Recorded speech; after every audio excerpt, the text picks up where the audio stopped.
Oh, I actually missed one.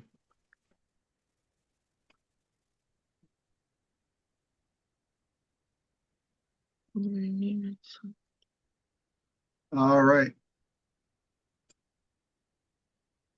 Okay. What? So do I have a volunteer to read the agenda for this evening? I can see do one it. hand up. Great. Ladies, go ahead.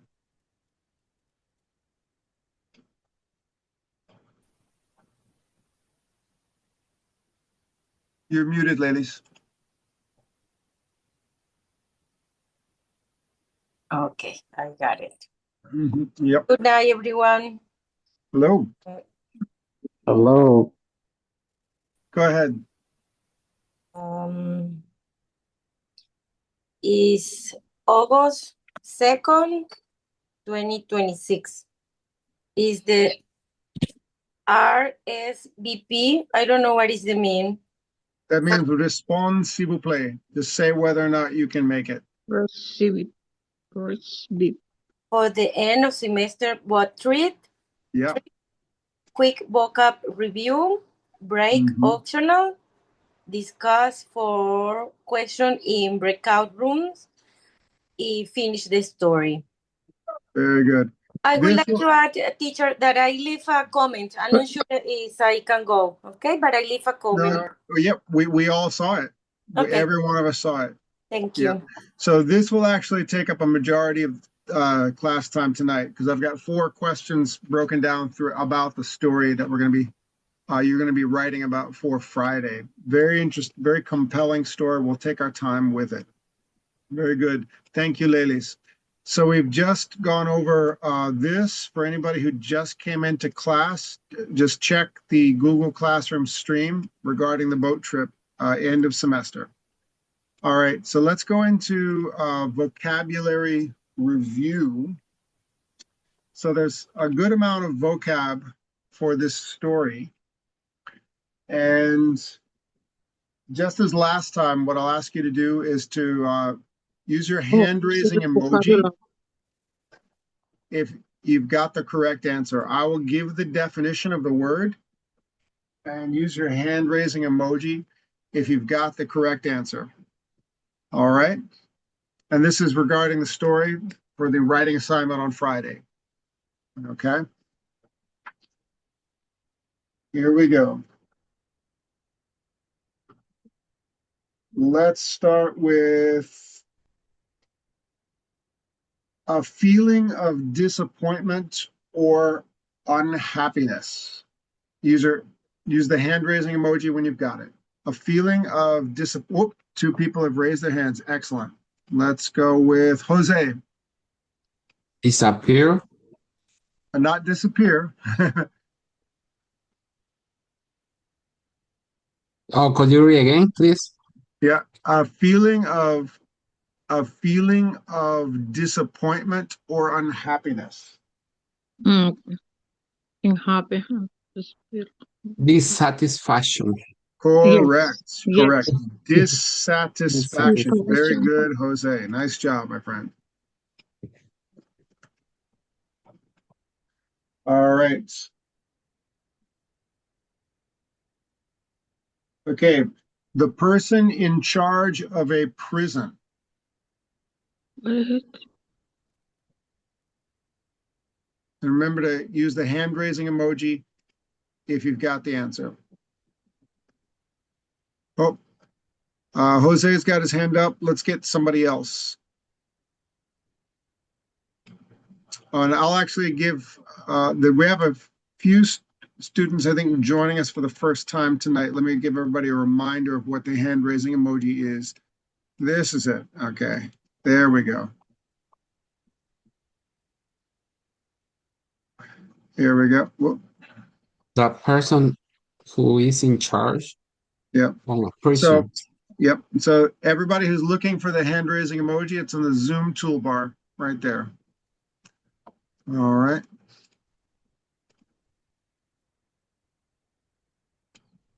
And this is in the study guide for Friday's assignment. Winston, go ahead. Gordon. Correct. Winston, very good. Remember, the doctor got permission from the warden.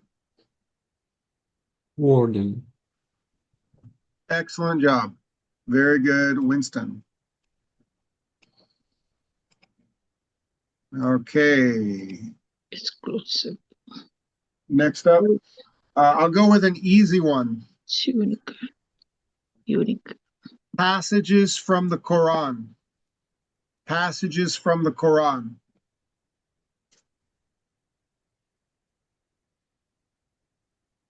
This one's easy because it's in the word itself, the phrase itself. Oh, I see a hand up. Mikola. Quranic verses. Very good. Quranic verses. Excellent.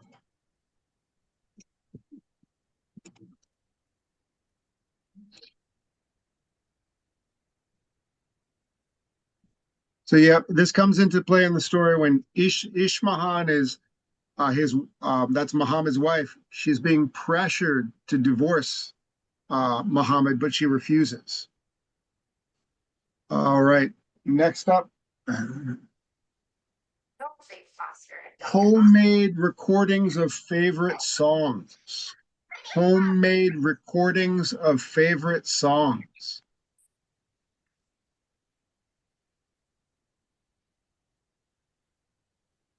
Mixtapes. Yes, Remember you're to right. use the hand raising emoji. Who said it first there? Probably Me, me. Lelis. Who is it? Lelis. Oh, Lelis. Okay. All right. Yep. Just remember to find the hand raising emoji. That's correct.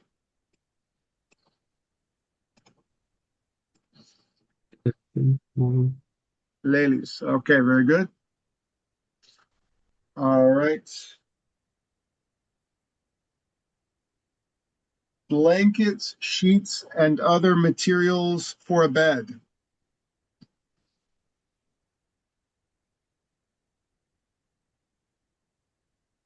Mikola. No. Okay. I'm sorry. Jerry. Bedding. Bedding. Correct. Jerry. Very good.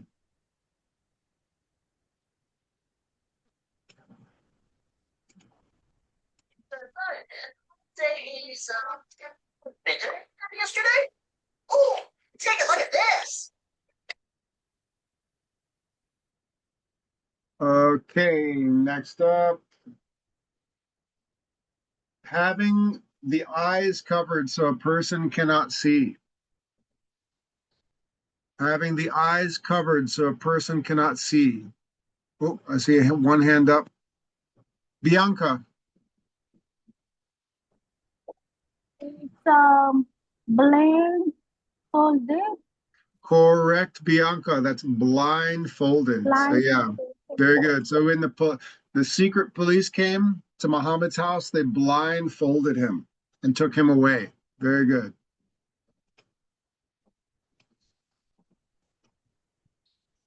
Excellent.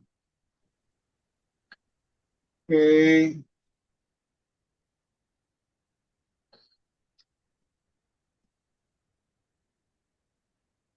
Not allowed. Not allowed. Jerry.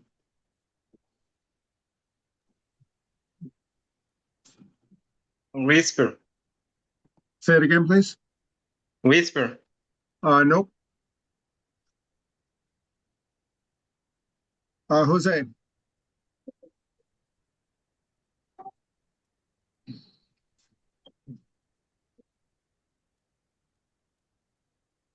I'm sorry, I was mute. That's okay. Forbidden? Forbidden. Yes, that's Forbidden. correct. Forbidden. Forbidden.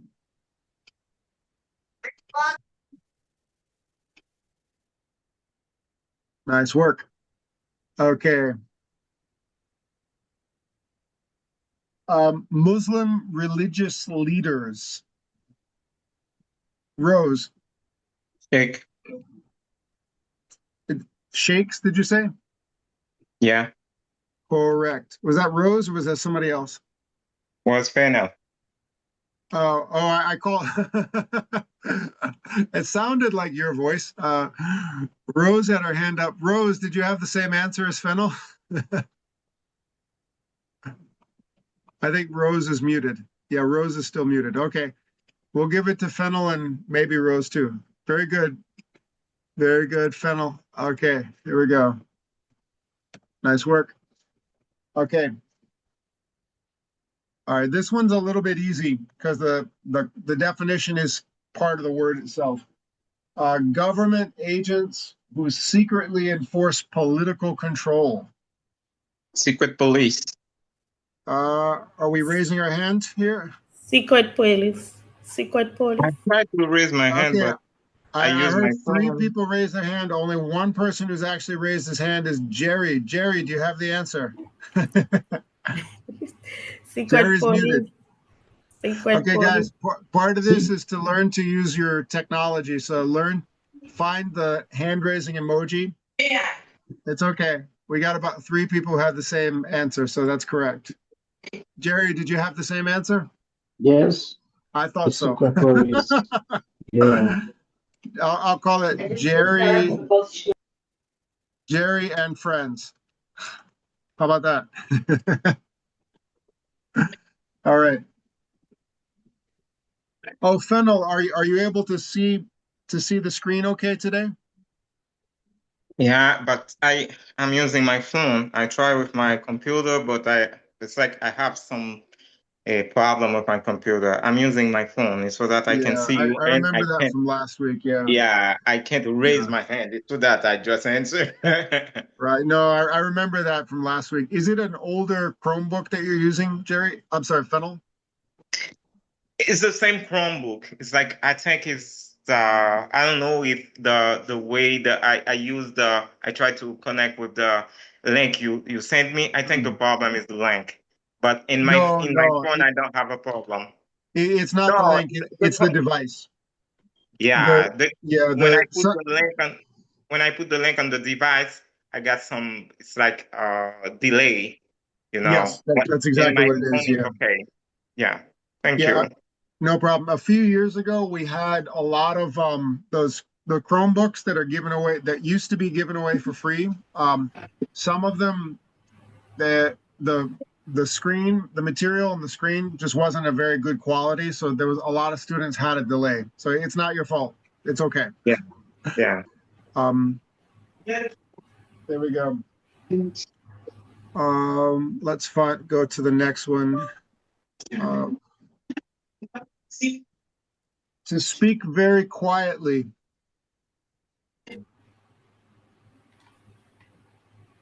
Whisper.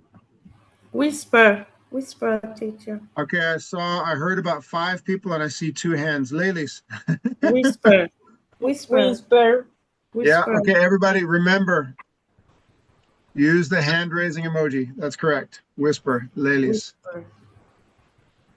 I'll do 2 more. All right.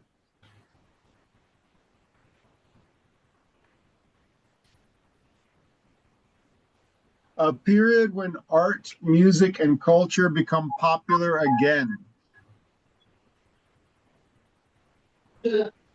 Cultural period- Renaissance. Was that Mikola? Cultural Cultural Renaissance. Renaissance. Mikola also forgot to use the hand raising emoji. It's okay. Everybody's just shouting tonight. It's okay. All right. Okay, last one. A group working for political freedom or self-governance. Communist world. Independence. Actually, the opposite of what you said. Independence Fennel. movement. Independent. Independence. Yeah. Independence Okay, movement. I hear 5 people. One person has their hand up. Who? Samsung Galaxy. I don't see a name there. Who is that? It's me. Who is Samsung me? Galaxy. Independent movement. Independence Oh, movement. Fennel is Samsung Galaxy. Okay. Yeah. Okay, great. That's correct. Yeah. Very good, everybody. Okay. All right, everyone. So let's get into the story here because we're going to be talking about it's a complicated story and really, really fascinating. All right. Before you start the story, would Yeah. like to be sure this homework is for Friday, next Friday. Yep, Okay, no problem. Thank you. that's correct. No, you're welcome. All right. So the first question, and by the way, this is the only photograph we have of the couple themselves. They're in Somalia. Oh, I'm sorry. They're from Somalia. They live in Germany now. They received political asylum. But spoiler alert. But so Muhammad and Ishmahan, that's them. In the beginning of the story, they fall in love and they get married. But Muhammad does something very strange. He writes a letter criticizing the president and he risks their future. They're a young couple. He has a good job. She has a good job. The political situation isn't great, but nobody's in danger. It's the late 1980s. But he decides to do something, let's say, impulsive. He writes a letter criticizing the president, and then he's thrown in prison. So why did he do that? What's the reason he would do something like this? So think about this for a minute. I'll play the very beginning of the story, and then this will be the first discussion for the short breakout room. Why did Muhammad write the letter? I'm sorry. I'll rephrase this. Why did Muhammad write the letter that risked? There was my mistake. Why did Muhammad write the letter that risked their political future? They had good jobs, they had a life, they had everything they needed, but then he writes a letter criticizing the president and then he's thrown in jail. Bye-bye. For what reason would he do something like that? What's the motivation? So let's look into the story and find out. Here we go. And a little review about how to use these tools. You go into the story and you can follow along with the transcript. Here we go. You click play and then you can follow along very easily.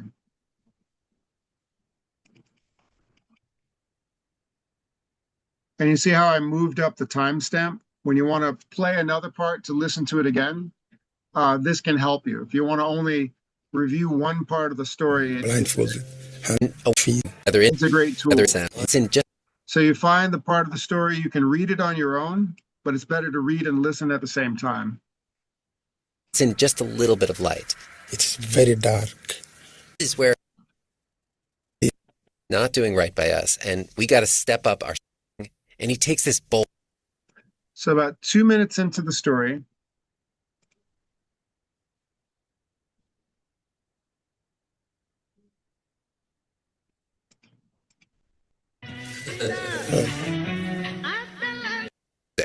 Music was actually. so Somalia was undergoing a cultural renaissance. Here we are. And he falls in love with Ishmahan. In a sense, yeah.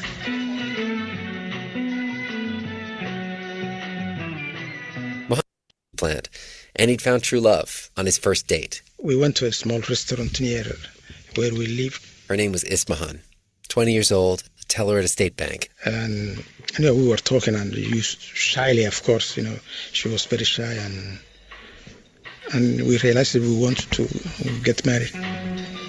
That's it, love at first sight, sort of. Yeah, it's in a sense, yeah.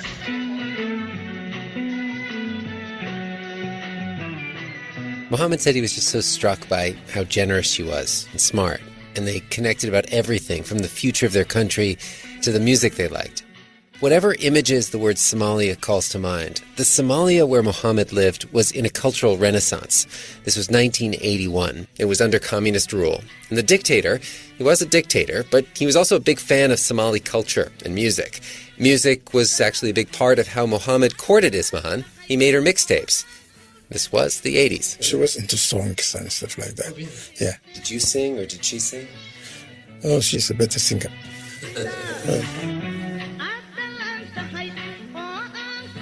So a few months after Mohammed and Isman got married, Mohammed got a phone call from the director of the local public hospital. Would you please help me bring some donations from the communities? He was desperate for donations. For medicine and for bedding, in fact. That music-loving dictator, his name was Siad Barre, he'd cut off supplies to the hospital in retaliation for an independence movement in the region.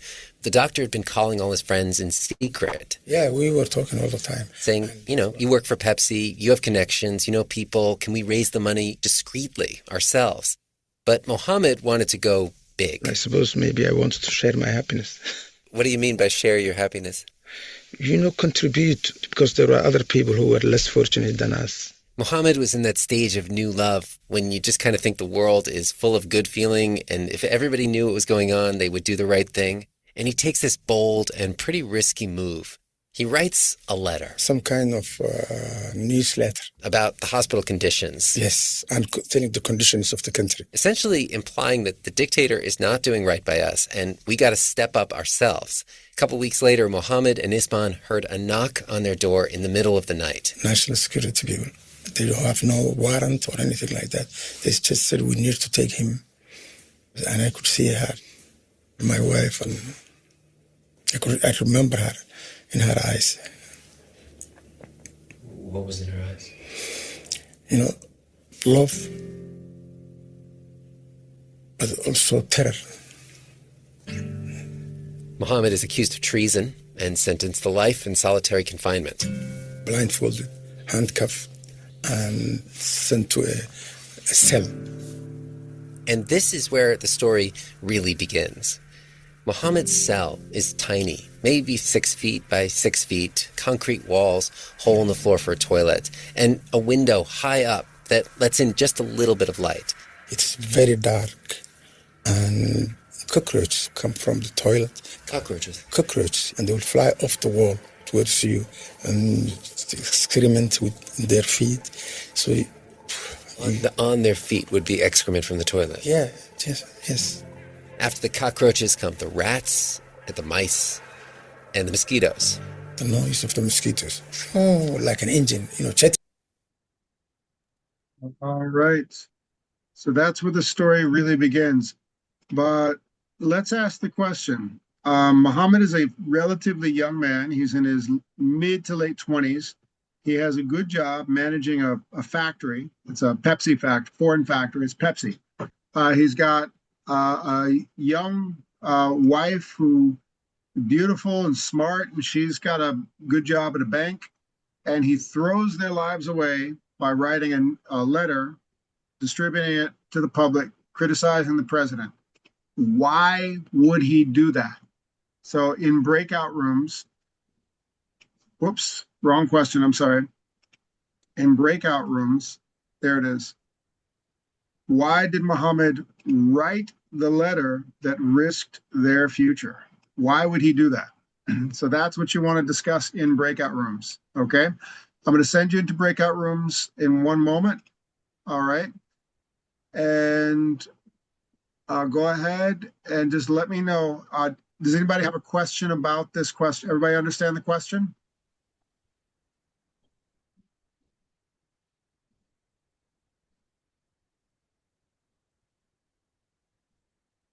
Okay. If you understand, say nothing. Yeah. Very good. Very good. You all understand. Okay. So let's go into quick breakout rooms. Here we go.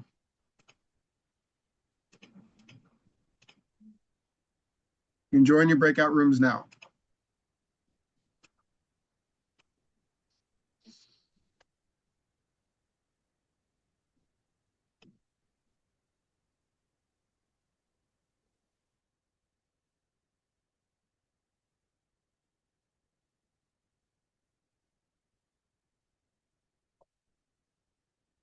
So the next part of the story, good. The next part of the story to discuss, how did Muhammad read the book if he couldn't have a book in his cell?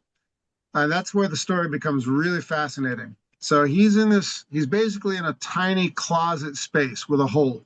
That's it. It's a little tiny bit of light, almost nothing. And then there's a hole for a toilet, and he's basically sleeping next to the toilet. But then he gets a neighbor, Dr. Abakar, and Dr. Abakar has a book. So here's Muhammad in his cell, and here's Dr. Abakar, who has a book. It's a classic Russian novel by Leo Tolstoy called Anna Karenina. And all of a sudden, Muhammad is in this cell, and he feels like he's losing his mind. He doesn't know why he's there. He's angry at the world. He's young. He's impulsive. He did something stupid, and now he's going to be locked up for the rest of his life.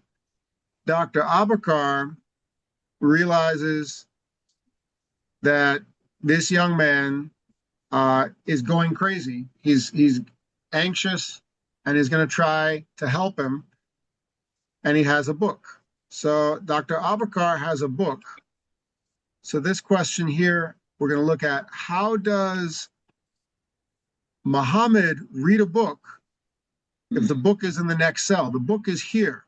How is he going to read the book? And remember, the guards are listening. They're not allowed to talk to each other. So they've got to come up with a way to share one book between a wall. That's where the story becomes really fascinating.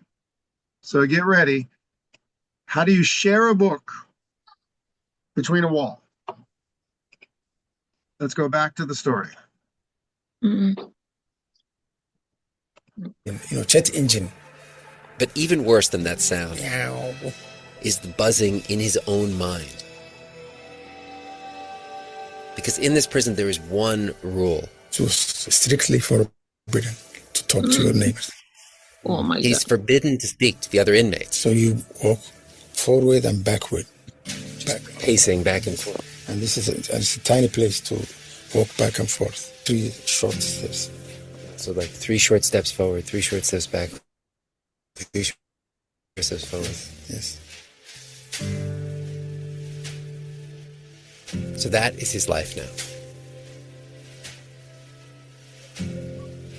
Until one day, he hears a knock on the wall. And that knock becomes words from another time and another place. All happy families are alike. Each unhappy family is unhappy in its own way.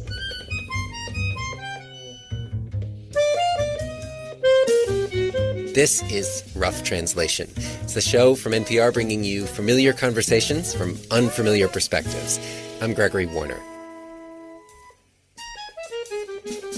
In this episode, the story of a story translated across time and space and culture and a concrete wall that saved a man's life.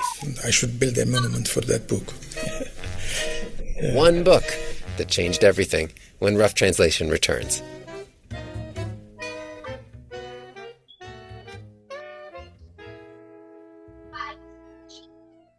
This message comes from LinkedIn. Post your sell your Quite though. There were so many different types of .com today. I'm Gregory Warner. We're back with Rough Translation. It's 8 months into Muhammad's prison sentence, and he's in his cell, as always. He's alone. Not quite, though. There were so many different types of ants as well. Ants, tiny ones really. It was like watching a film, great film. The way they look around for food, the way they treat each other. When you give them time, it's another world. I would have loved to go see their hill, their holes, where they were staying, but I couldn't because it was all concrete. And then, one evening, when the guard is at the other end of the line of cells, just out of earshot, the guy in the cell next to Muhammad whispers through the door saying, "Learn ABC through the wall. Learn ABC through the wall." I did not understand. Learn ABC through the wall. How can I? I look at the wall between us. So, but then he knocked on the wall. He did this. And when Muhammad leaned over to the wall, he could hear this sound. That's sharp. and that. A code. You say, yes, I understand now. And he started this A, B, C, D, E, F. First an alphabet, and then words. And what was the first sentence that you heard? So Nabat, which means peace in Somali, and it means how are you also. Yeah. Nabat. I could repeat that word all that day without doing anything else. And so Mohammed can now spend most of a day tapping back and forth to talk with the guy in the next cell about politics, to share a childhood memory. But at night, when he can't sleep, he turns again to the concrete. And then again, and again. I was only sleeping for maybe half an hour, then wake up and half an hour. Mohammed would wake up from a nightmare, sweaty and in a panic. I lost my sleep. Are you awake? He'd tap. I can't sleep. I need to talk. When I try to sleep, when I'm falling asleep, suddenly my heart races so fast. So I was thinking those days that this is the smell of death. What is the smell of death? I think it's fear. Mohammed had a lot of fearful thoughts in that prison cell, especially about his wife. I could not imagine how she is, because there are no news from the world, from the outside world. It's really difficult to imagine where she is, even whether she is alive. And there was a meaner thought as well. The government was encouraging wives to divorce their husbands. The government was saying you should divorce? Yes, because they are traitors, these people who are in prison. Even some sheikhs found Quranic verses to support that. Divorce in Somali society, in Islam, is usually the husband's exclusive right. But there are these Quranic verses that can allow a wife to choose to divorce her husband if the husband's absent for some time. And sheikhs loyal to the dictator use those verses to pressure the wives of political prisoners. Quite a number of people were divorced from their wives. I was thinking sometimes that she could. She was only 20 years old. They had only been married for 3 months. And he was sentenced to life. You think she's probably enjoying herself. She's living her life, and I am in this place. At first, it's just a little twinge of resentment. And then the feeling comes back, stronger and sharper. He thinks, she should be visiting me. But wait, she can't visit me. Nobody can visit this prison. Nobody can get in touch. And still you blame her for not getting in touch with you. And what do you think about her in those moments when you're blaming her for not visiting you? You know, they're very far from love. You probably hate her at that particular time. Every time that Mohammed tapped one of these dark thoughts onto the wall, someone was listening, and the someone on the other side of the wall was a doctor. Dr. Aden Abakor is also an inmate in this prison. And as the doctor's listening to these taps on the wall, he's also diagnosing them. Acute anxiety here. He was telling me these symptoms through the wall. I should tell you that Dr. Aden and Mohammed were actually friends before prison. Yeah. The doctor was the director of the public hospital, the one who'd called him up and asked him for donations. He did not ask Mohammed to write that letter complaining about the hospital conditions. Because there were no press allowed, no newspapers, no free press. And that's the moment the government decided that they should do something about us. But if the doctor blamed Mohammed for writing the letter that got them both thrown in prison, he didn't show it. Every time that Mohammed knocked, whatever the hour, the doctor would knock back. He used to have these nightmares. So he jumps, he has a nightmare, and then he knocks on the wall again. So I have to wake up and then again start conversation, so that he can fall asleep again. Just like a baby, taking a baby to bed and making him fall asleep, If Dr. Aden seems fairly unsentimental about some of the more dramatic aspects of Mohammed's life, just like a baby, it's partly that these two men are such different personalities. While Mohammed described that nighttime arrest as a moment of shock and terror, Dr. Aden seems to have met those same secret police with a bag, packed and ready for prison. A bag of clothes and lots of books. Huh? Why books? Books is the best friend in a prison. But then when you got to the prison, it was taken away. The bag. Everything was taken away. Even our glasses were taken away. And so, Tell me about the day you learned the language. You learned the knocking language. well, it was the most exciting day in our life. It was the most exciting, and we couldn't sleep. We started practicing it the whole day and the whole night. And if there is a joke and somebody laughs, everybody starts knocking on the wall and asking that friend, what's that joke about? And that guy starts sending the message, the joke. And it goes from one It could take an hour to send a tiny joke from one cell to the next cell to the next. There were 8 of them in this prison. The guards, of course, they don't know that we are knocking on the wall because they can't hear. And then when they see us all laughing, they just say, oh, these guys are also losing their sanity. Meanwhile, on the other side of the wall, Mohammed really was worried that his mind was slipping. I was frightened of going to a certain area in my mind when I would commit suicide without knowing, without wanting to. Is it almost like the fear of going crazy was making you crazy? Yes, the fear. The fear was, you could imagine people who were crazy, and you could imagine that maybe going crazy was the point of no return. So you were frightened of that. While the doctor on his side of the wall. And I was trying to counsel him and explain to him through the wall that he's not going to go mad and that he's not going to die.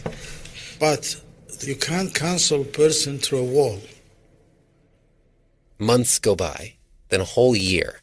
Finally, it's 2 years into their prison sentence, and something happens. Dr. Aden is summoned to the office of the warden to get a change of clothes. The room was empty, and there was a bench, and they asked you to sit on the bench. And then he asked one of the guards to go and bring your bag. Just the whole bag with all your clothes, your books, everything. Yeah. And then you open that bag, and then he tells you to choose something new to wear. And you don't choose anything else. He says, don't choose anything else. No, that was the regulations. The doctor's getting his first change of clothes since he arrived in prison. And so then you showed back 2 years later to choose your next T-shirt. Yes. But then the doctor turns to the warden. He looks him right in the eye. Can I have one book? I said, that's all. Even I did not expect that he would agree to give me. So I just tried, And he said, yes, you can, but choose one of all of your books. So then I started thinking of the biggest book I can take with me. A few minutes later, the doctor is walking back to his cell with the fattest book in his bag under his arm. You can picture him fantasizing about just getting to lie down and read. But when he returns to his cell, there's that sound at the wall. It occurred to me the thought that why don't I read this book for him through the wall and distract the negative thoughts. Meanwhile, Mohammed, on his side of the wall, here's a new set of taps. I have a book, and I'll read it to you chapter by chapter. That's Anna Karenina. Anna Karenina. Anna Karenina, the famous novel by Leo Tolstoy, published in 1878. The English translation that they're using is 800 pages, 350,000 words, nearly 2 million letters. Each letter, a set of taps. So the doctor prepares himself. So to start, I took a piece of my bed sheet and I put it around my wrist. Like he's prepping for a medical procedure, wrapping the sheet around his wrist and knuckle. Because it will damage my wrist if I continued like that. So then I started knocking and he started listening. All happy families are alike. Each unhappy family is unhappy in its own way. Everything was in confusion in the Oblonsky's house. The wife had discovered that the husband was carrying on... What that book did to Mohammed's mind? When Rough Translation returns.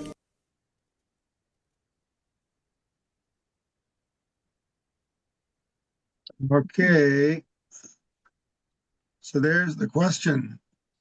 How did Muhammad read the book if he couldn't have a book in his cell?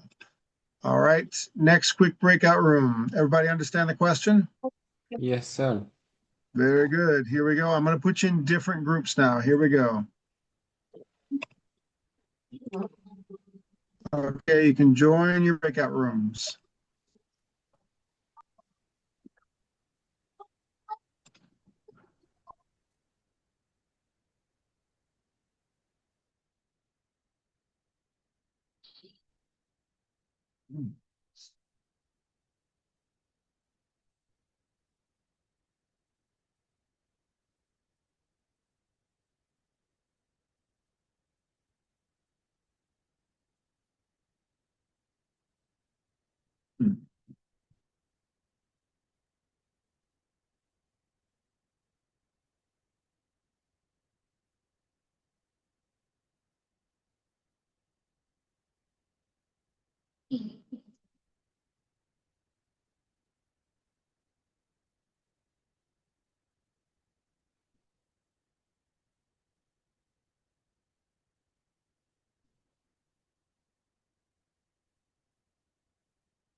Okay. You take your shower, buddy? Okay. No. I didn't take my shower. Oh, not yet? It's that time of night, everybody. Time to practice our American democracy. 2 choices. Let me see. I don't see your blanket.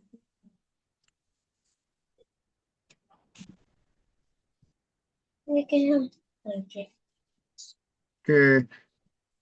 You can cast your vote. Cast your vote, everybody.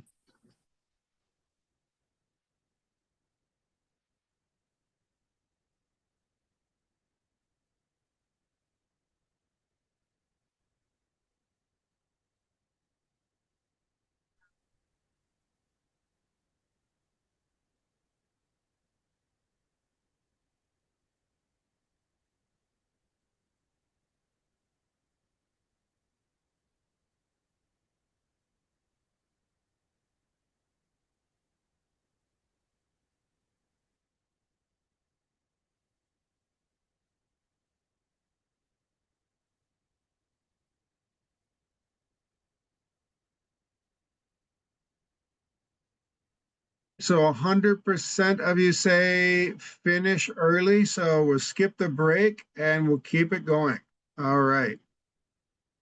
Here we go. When we have finished early, we got a time. What time? What time? It's like it's gonna be 9:45 or 9:30. I think so. Yeah, about that time. 9:50. Because last time we submit finish early, but we finished almost at 10. Yeah, it'll be much earlier than that. 7 minutes before we finished the last time. Last time I think it was because there were several people who had a lot of questions like teacher, what am I gonna do? I have a job. How do I read? I can't think, I can't do this if I have a job, teacher. Oh, how do I study, teacher? Oh. So I think everybody's Teacher, feeling are better you now. saying the problem is about off? Okay, I don't think so. I'm not great with you. We'll be faster. Don't worry. I'll go real fast. Here we go. I'm so scared. Just imagine if we had to do about 10 hours a week in person. Teacher, I have 2 questions for you. Sure, you got it. This story, we have a video to see that story, for example, in YouTube or not? A short one, yes. Very short, but it only gives a summary, not the whole thing. Here we go. All right. So last question to discuss. How did the book change the way Muhammad felt about Ismahan? So this is where the story really turns. How does the book change the way Muhammad felt about Ismahan? Now let's pick it up from there.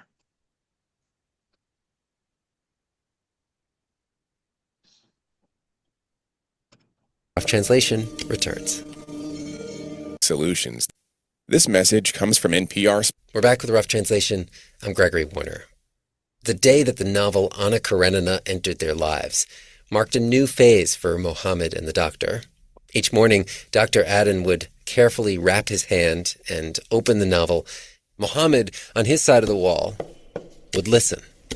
When he was dressed, Stepan Arkadyevich sprinkled some scent on himself. Although it was only knocking, but it brought the whole story to me. Cigarette, pocketbook, matches, and watch with its double chain and seals, and, shaking out his handkerchief, feeling himself clean, fragrant, healthy, and physically at ease in spite of his unhappiness, he walked with a slight swing on each leg into the dining room where coffee was already waiting. If it's been a while since you cracked open Anna Karenina, here's what you need to know. Anna is a noblewoman in 19th century Russia. She's married to a man much older than herself. She goes to a ball in a black velvet dress lined with lace and falls in love with a soldier, Count Vronsky. He's kind of a rich boy, careless in love. Mohammed immediately hates him. Because he's also in uniform, and I was hating anything in uniform. Actually, this is very important, really. I really felt that. Right, he's in the military, and you were in a military prison. Yeah, I was in military prison, definitely. So you really didn't like Vronsky? No. So anyway, the soldier, Vronsky, he steals Anna's heart. He gets her pregnant, even though she's still married to the other guy. And then Anna makes a choice that really changes everything. Because instead of having a secret affair, like all the others in her social set, she makes her love public. She leaves her husband. And society, the Russian nobility, cut her off. They isolate her. Vronsky is a man, so he's pretty much able to go on with his life as before. But Anna's realizing how alone she is. She's staying in her room, wondering what Vronsky's up to when he's not with her. Okay. Just the same as Mohammed was wondering what his wife was doing outside the prison walls. Mohammed reads me this one sentence from the book. If you love it hard, if you love it hard, he would understand all the difficulty of her situation, and he would rescue her from it. If he loved her, he would rescue her from her situation. It's interesting because Anna is trapped by views about women and maybe desire and all that. But you were trapped by real walls. Yeah. He says it didn't matter how different their lives seemed on the outside. Inside, she was suffering all the time. He felt exactly like Anna. He also was jealous, crazily jealous, and also hating himself for being jealous. And all of a sudden, he meets this fictional character who is suffering in exactly the same way. And this suffering is driving her into a state that Mohammed most feared for himself. Going to a certain area in my mind when I would commit suicide without knowing, without wanting to. So it's now 750 pages into the book, and 2 months have passed since the doctor first started tapping the book letter by letter. Anna and Vronsky are now living in Moscow, and it's summer, so it's hot and suffocating. And on this particular day, Vronsky is off visiting his mom, which Anna hates because she thinks she's trying to set him up with a young princess. And Anna is in this state of mind where she both thinks that she's a burden to Vronsky and she thinks he'd be better off without her, but also she wants him to suffer her absence the way she's suffering. It's in this state that Anna finds herself walking down a train platform. The train is hurtling down the tracks, and this thought possesses her. She knew what she had to do. With a rapid, light step, she went down the steps that led from the tank to the rails and stopped quite near the approaching train. As Mohammed is listening to this, and he's thinking about what she is about to do, I really cried. I felt for her. But he realizes his tears are not just for Anna. That's when I remember my wife. And he's remembering Ismahan, his wife. How much she's suffering. And yes, the book's the one that brought me back to think about her a lot. And he finds himself asking a question that in 2 years in prison, he has not asked himself before. Did I do well in those few months we were together? Had he been a good husband? Yeah. Did I treat her as she deserved? And instead of thinking she's left him and also hating himself for thinking that she's left him, he's thinking, why did he take himself away from her by writing that stupid newsletter? Maybe we could have done it in a different way. That letter that got them all thrown in prison. Maybe we could have talked to them. And putting himself in his wife's shoes like that, it kind of took him out of his own misery. He could think a thought like, she suffered worse, than me, because I was only in prison, but she was in the outside world. He goes from self-pity to pity for her. Oh, I think that's related to the book. Tolstoy's... All right, so the last part goes into a literary analysis of a professor, but that's where I'm going to stop it here. And let's go back to this question. How did the book change the way Mohammed felt about Ismahan? He's locked up for 2 years, and he's thinking, me, me, me, me, me, me, me, me. But then all of a sudden, he's thinking about her. How does that book change the way he felt about her? All right, everybody understands the question? Yeah. Very good. Here we go. And I'll recreate the breakout rooms. Here we go. Oh, crap.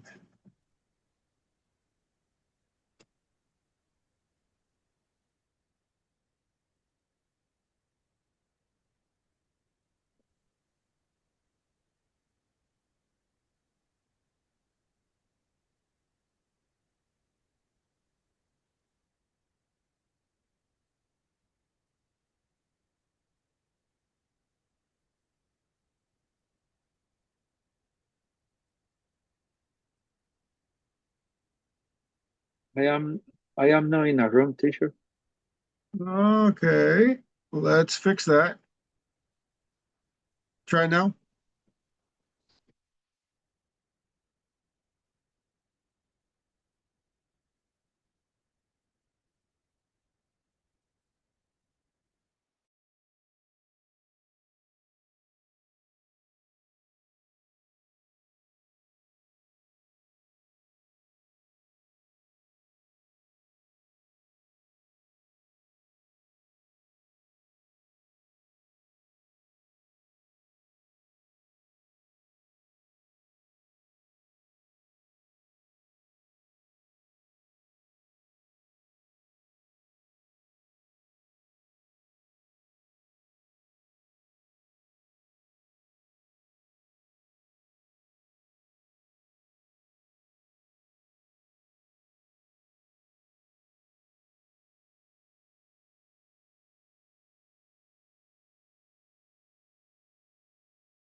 Oh my God.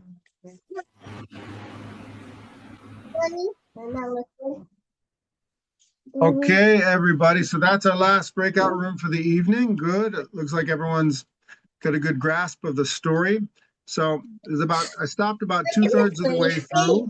I'm going to go over go over everything for the week ahead. Here we go. So the week ahead, pretty simple.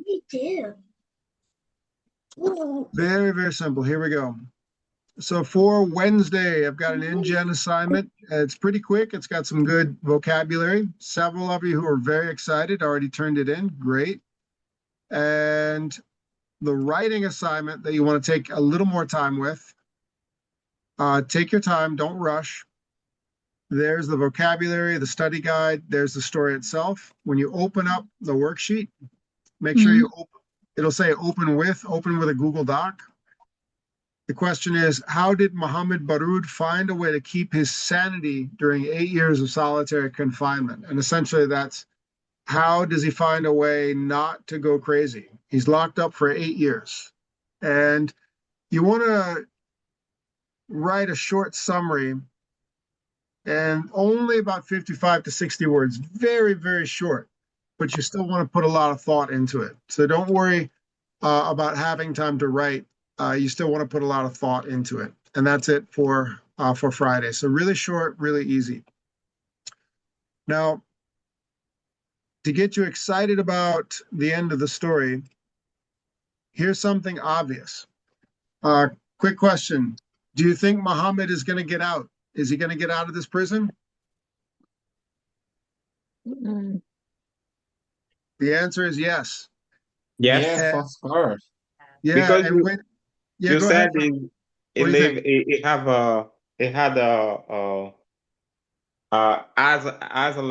asylum in Germany. Yep, asylum. Yep. Yeah, the asylum in Germany. Yeah, that's right. But that's where they are now. Mhm. And He's alive. Mm-hmm. They are alive. Yeah, they're both alive. Yeah. Okay. But here's something crazy. Do you think she divorce him? Because she was getting all that pressure from the government. Divorce him. Did she end up divorcing him? No, No. I don't think so. Right.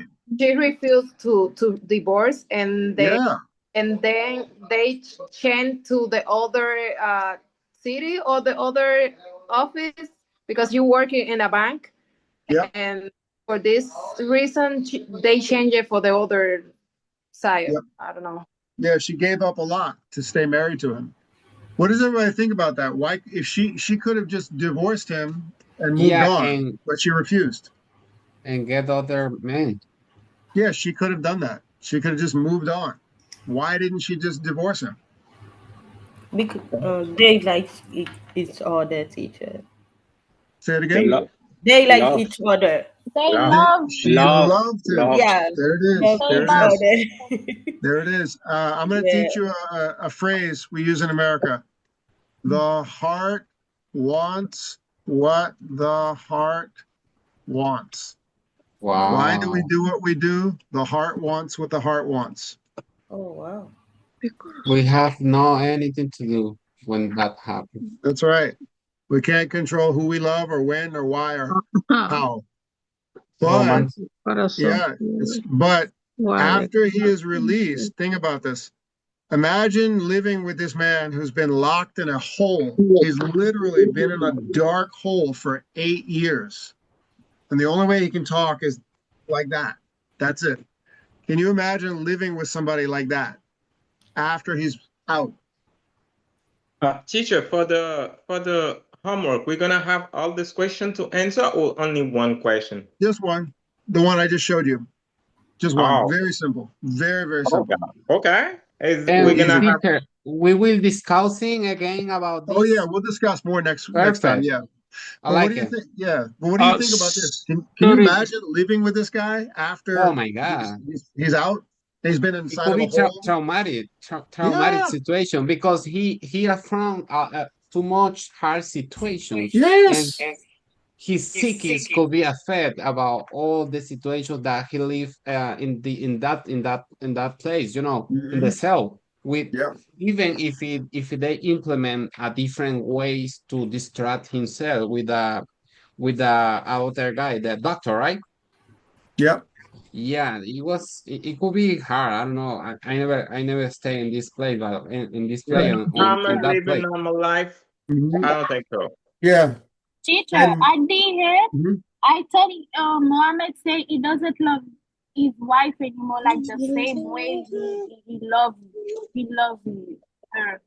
He After doesn't. his release from prison I didn't hear. He said that when he came back, he saw his wife like different, and he doesn't love her anymore like the same way. Yeah, yeah, you're right. They describe it. He said he basically had to train his heart to love again. Teacher, I have a question. We need to answer the 7 question we have in the no. That's just for just talking. one. Just one. Huh? Just one. Just one. Okay. The writing is easy. The We writing can is decide easy, but whatever question we need to answer. that's just one. Oh, okay, great. Okay. I finished, teacher. I don't writing more, but Yeah, it's easy, right? Easy. Yes, I finished. Easy. Teacher, But yeah. sorry. In my point, I think the wife wastes her time because he doesn't love her anymore. So I don't know. Yeah, I mean, well, think about it. So she waited for him 8 years. She waited for him 8 years. She waits around this guy 8 years. You know She's what, by teacher? herself. She's punished. She loses her job. And then he gets out. She changed. And then he's different. He's going to be a very different person when he gets out. It's like it's the same Mandela, the same story. The wife waits until 27 years. After 2 years, when he was released, they just divorced. Well, actually, Fennel, this is something I'm going to compare this to next week. Yeah. But in her case, it's difficult because they only was 3 months married. It's different when have more year. Oh yeah. Living in the house. Yep. Very good, everybody. Very good. So these are all things to think about. Yeah, because Anyalanis just made, because remember, only 3 months. They're still in what's called like the honeymoon phase, the young love. Everything is perfect. If they'd been together a year or 2 years, they would have had like some tough times. They would, the really tough parts would have happened. But they're still like young and in love and thinking everything's perfect. He's going to get out. They're older. The country is different. The country is going to like be in all kinds of political. It's going to be a political disaster. Nobody's going to have a job. Everybody's going to struggle. And this guy's been locked in a hole for 8 years. Can you imagine talking to somebody like that who's just been in a small hole for 8 years? You want to probably get away from this guy. Like, oh my God, I married you. Get away from the same people. Nowadays, it doesn't happen. Mohammed's How did I marry you? Therapy. Go back in the hole. Yeah, he's supposed But to she go to have therapy. reason, teacher. What? It's me. She have reason. It's me. It has a reason, right? The heart wants what the heart wants. She loved him. Too many things to do for 8 years. There you go. And then they got to leave the country. They get asylum to move somewhere else and probably learn another language and take classes at a school like El Centro. Oh my God. Yeah. It's like it's second a beginning. That's right. New beginnings. All right. Yeah. Okay, everybody. We can wrap up the class tonight. Any questions? We got 2 homework on Wednesday. We got 1, and on Friday we have Somalia. Teacher, I have a question for you. Hi. Hi, teacher. My question for you, if it was you're gonna do same thing like Mohammed? You're not gonna love her anymore? So like if it was me, well, I'll tell you, Yeah. if it was me, I never would have written that stupid letter. Well, yeah. I would never write the letter. But of course, I did stupid things when I was young. I don't think I did anything that stupid, but you know, we've all done stupid things when we were young and in I love. think that the context matters, you know. Yes, very good He point. was in different country, different culture, different situation. Nah, but he knows what's gonna happen after he will delay it. Yeah, He knows that. know He that. knows the consequence. When you do something, you're supposed to think about the consequence. It's not only you. You got your right. You have your right. Only 3 months you have He, married. he's a little He's selfish. supposed to. Yeah, selfish. He's selfish. He's supposed to think about that before he writes. He would delay it. Yeah, he I should think have thought about that. he was so stupid. That's true. And the later don't change nothing. Nothing changed. It just it just mess up his life. You know, That's locked it. up his life, but locked up his life and his man's life too.